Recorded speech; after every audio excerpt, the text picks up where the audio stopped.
Bon alors bonjour à tous. Dans une de nos conférences précédentes, nous avons abordé la notion de salaire et rétribution.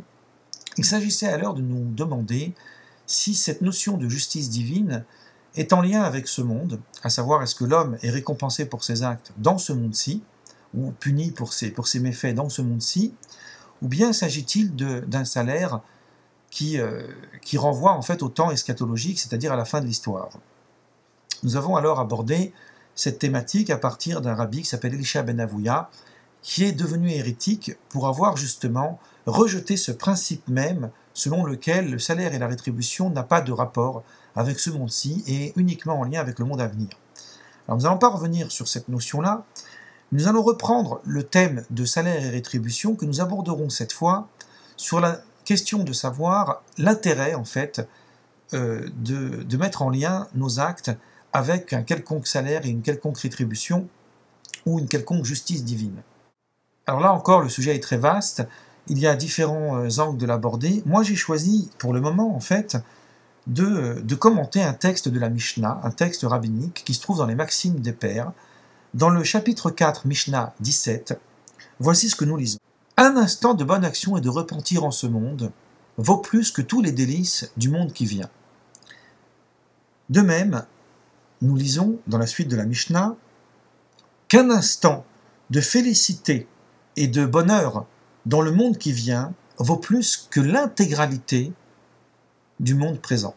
Un des grands commentateurs du XVIe siècle, qui s'appelle Rabbi Shmuel Ozida, qui est né en 1540 et qui était l'élève de Rabbi Yitzhak Luria le Harizal, un des plus grands maîtres de la Kabbale juive, qui lui a écrit un ouvrage très célèbre qui s'appelle le Midrash Shmuel, dans lequel il commente les Pirkei Avot, les Maximes des Pères, pose en fait en contradiction le début de la sentence avec la fin. Au départ, nous disons qu'un instant de repentir et de bonne action en ce monde vaut plus que tous les délices du monde qui vient.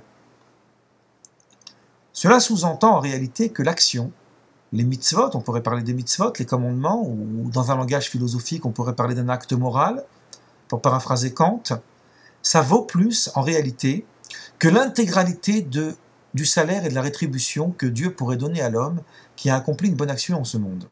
C'est comme si nous disions, ce qui est quand même assez audacieux, qu'il n'y a pas dans les trésors de Dieu suffisamment pour récompenser un instant de bonne action en ce monde accompli par l'homme. Or, de l'autre côté, nous disons qu'un instant de délice et de bonheur dans le monde qui vient vaut plus que l'intégralité de la vie dans ce monde-ci. Ce qui inclut, selon le Midrash Shmuel, les bonnes actions et le repentir que l'homme peut accomplir dans ce monde-ci. Donc il y a réellement, schématiquement, une contradiction entre le début de la Mishnah et la fin. Au début de la Mishnah, nous disons que l'intérêt, en fait, c'est la bonne action et le repentir en ce monde. Le monde qui vient est anecdotique, il est secondaire. Et dans la seconde partie, nous disons l'inverse. Nous disons que l'essentiel, en fin de compte, c'est le monde qui vient, puisque un seul instant du monde qui vient vaut plus que l'intégralité de la vie dans ce monde-ci. Or, nous allons nous tenir aux autres commentateurs, Rashi, Rambam, dans son commentaire sur la Mishnah, je vais revenir après sur ce que dit Maïmonide, où tous ces commentateurs classiques interprètent la Mishnah un petit peu différemment. Selon eux, la première partie de la Mishnah qui nous dit qu'un instant de bonne action et de repentir en ce monde vaut plus que l'intégralité des délices qu'il y a dans le monde qui vient, mais en fait en parallèle, les délices et le bonheur du monde qui vient avec les bonnes actions en ce monde. Tandis que la seconde partie de la Mishnah, qui elle nous dit qu'un instant de félicité et de bonheur dans le monde qui vient vaut plus que l'intégralité de ce monde-ci, mais en parallèle ou en comparaison, les délices, la félicité et le bonheur de ce monde, du monde présent. Donc c'est comme si nous disions que l'intégralité du monde présent ne vaut pas, donc dans le sens des plaisirs, des délices, de tout ce que l'homme peut accomplir, qui lui apporte satisfaction, ne vaut pas, en fait, un instant de félicité et de bonheur dans le monde à venir. Alors il faut tout de suite ouvrir une parenthèse importante. Lorsque nous parlons de la fin des temps, on est dans une dimension métaphysique, dans une dimension spirituelle, et la notion de temps n'est absolument pas à comprendre sur un plan linéaire. Il s'agit ici plutôt d'une catégorie spirituelle, qui renvoie à un instant, ce qui signifie en réalité quelque chose qui est hors du temps, une dose, une mesure, une quantité. Et là encore, on emploie uniquement des termes qui sont humains, mais qui ne renvoient en rien, évidemment, à ce qui correspond au monde à venir. Mais en réalité, il existe quand même, d'une certaine façon, une contradiction entre la première partie de la Mishnah et la seconde. En effet, dans la première partie de la Mishnah, la question que nous pouvons nous poser est celle de savoir quelle est la perspective de Rabbi Yaakov, qui est l'auteur de cette sentence, et qui, rappelez-vous, est le même auteur qui avait dit à l'époque de l'affaire d'Elisha ben Avouya, je vous renvoie donc à ma vidéo précédente, qui avait dit « Srar mitzvah behai alma lika » qu'il n'y a pas de salaire pour les bonnes actions en ce monde. Donc, quelle est la perspective de Rabbi Yaakov? Lorsque ce Rabbi nous dit « Yafeh sha'achat betshuva ma'asim tovim mikol chaye olam haba » un instant de bonne action et de bonheur en ce monde vaut plus que l'intégralité des délices du monde qui vient, qu'est-ce qu'il met en avant? Il met en avant le repentir et les bonnes actions en ce monde. C'est-à-dire que selon lui, le monde qui vient n'a pas tant de valeur que ça, en comparaison en fait avec un instant de bonne action et de repentir en ce monde. Alors que dans la suite de la Mishnah, lorsqu'il nous dit « Yafeh sha'achat » qu'un instant de félicité et de bonheur dans le monde qui vient vaut plus que l'intégralité de la félicité et du bonheur de ce monde-ci, la Mishnah ne nous le dit pas, mais c'est sous-entendu, qu'est-ce qu'il met en avant? Il met en avant l'importance du monde à venir. Donc il fait l'éloge, si vous préférez, du monde qui vient, il fait l'éloge du sahar, il fait l'éloge du salaire.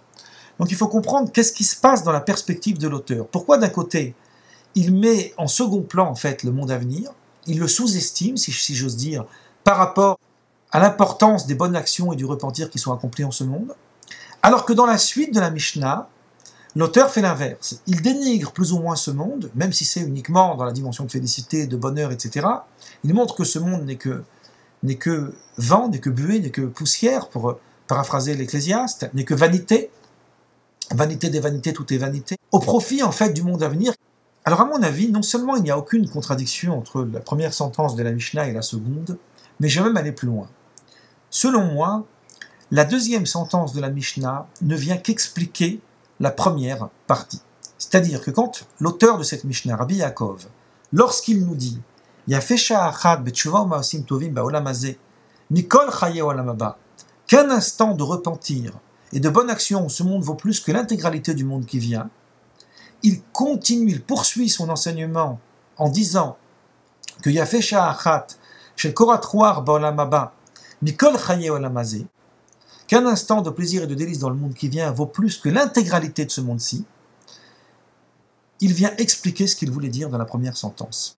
Alors pour répondre à cette question, je vais m'appuyer en fait sur ce que disent les commentateurs, Rashi, Maïmonide, etc., sur le fait de savoir en quoi, en fin de compte, ce monde-ci est supérieur au monde à venir. On a déjà vu que la notion de salaire, de rétribution était quelque chose d'éphémère dans ce monde-ci, et que ce qu'on appelle les temps eschatologiques, on appelle l'éternité. C'est-à-dire que quelque chose qui n'a pas de commune mesure avec la réalité de ce monde.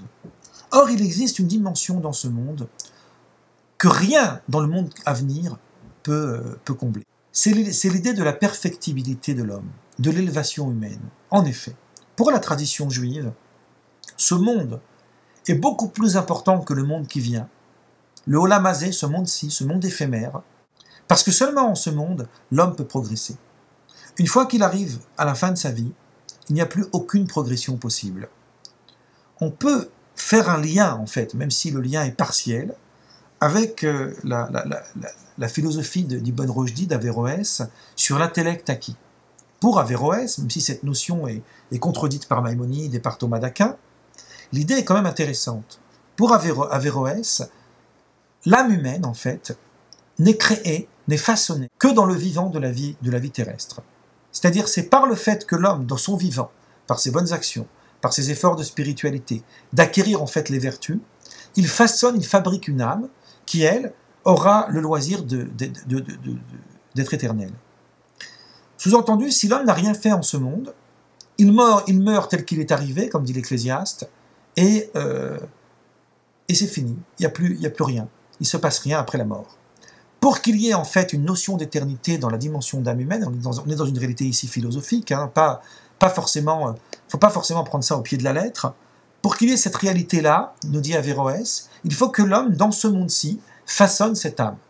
Alors cette idée est contraire à la pensée de Maïmonide à certains égards, mais sur l'idée que l'homme façonne en fait son mérite, son propre terreau si j'ose dire, uniquement en ce monde-ci et qu'après tout cela est fini, alors là Maïmonide est complètement en phase avec cette idée, c'est ce qu'il dit d'ailleurs dans le commentaire de cette même Mishnah. Dans l'introduction du 10e chapitre de Sanhedrin, là où on parle en fait des temps eschatologiques, là-bas Maïmonide va nous montrer en réalité que toute cette notion de salaire, de punition, de paradis, d'enfer, etc., sont des notions abstraites qui renvoient uniquement à un langage humain. Ils sont un peu comparables aux sucreries qu'on donne aux enfants, mais ils n'ont pas un intérêt crucial. Et c'est comme ça que Maïmonide nous dit, dans son commentaire en fait, que dans ce monde-ci, il y a cet avantage que l'homme peut progresser. Il est en devenir. Il est dans cette notion de perfectibilité. Nous avons déjà abordé un peu ces questions-là dans les vidéos précédentes. Alors qu'à la fin de cette vie, il est uniquement dans ce qu'on pourra appeler la jouissance, mais ce n'est pas uniquement la jouissance, c'est aussi l'usufruit. Il profite en fait de ce qu'il a acquis en ce monde. Donc c'est-à-dire qu'on ne peut absolument pas comparer l'intégralité de la félicité du monde à venir avec un instant de repentir et de bonne action dans ce monde-ci.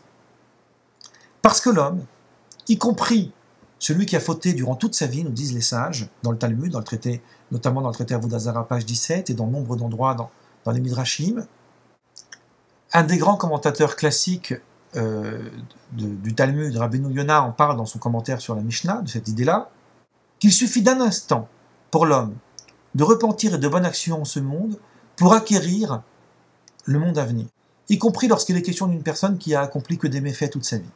À partir du moment où à la fin de sa vie il se repent sincèrement et qu'il accomplit des bonnes actions, il prend part, si vous préférez, à la félicité du monde à venir. Donc on comprend bien maintenant que rien dans le monde qui vient ne peut être comparé à ce monde-ci.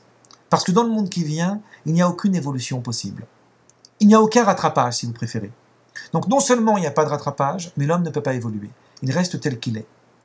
À partir de là, la fin de notre Mishnah ne fait qu'expliquer son début. Lorsque nous disons au début de la Mishnah qu'un instant de bonne action et de repentir en ce monde vaut plus que l'intégralité du bonheur et de la félicité du monde qui vient, si la Mishnah s'était arrêtée là, on aurait pu dire mais finalement, c'est peut-être pas grand-chose du monde à venir. Ça vaut peut-être pas grand-chose. Parce que ce qu'on est en train de dire, que le repentir et les bonnes actions en ce monde valent plus, c'est valable, ça a un sens que si la félicité du monde qui vient a aussi de la valeur. Et alors ensuite, on va nous donner une idée. C'est une mise en exergue, si vous voulez, c'est une explication de texte.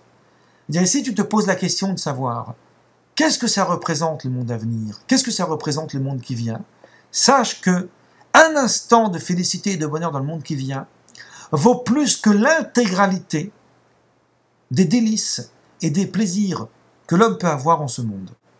Là, on comprend à quel point on est dans une dimension exponentielle, on est dans une relation aux délices qui n'a plus rien à voir. Et en réalité, cette idée-là, elle ne vaut pas uniquement pour nous dire « Ah, c'est super ce qu'on va avoir dans le monde qui vient », parce que tout cela n'a aucune importance.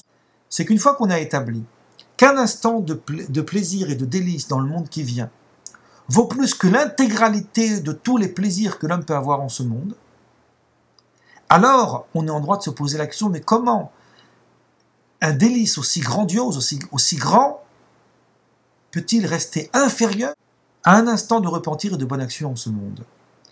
C'est pourquoi les commentateurs expliquent que ce qu'il y a de supérieur en ce monde par rapport au monde qui vient, c'est l'idée que la perfectibilité de l'homme, la possibilité que l'homme a de se parfaire, n'est valable que en ce monde.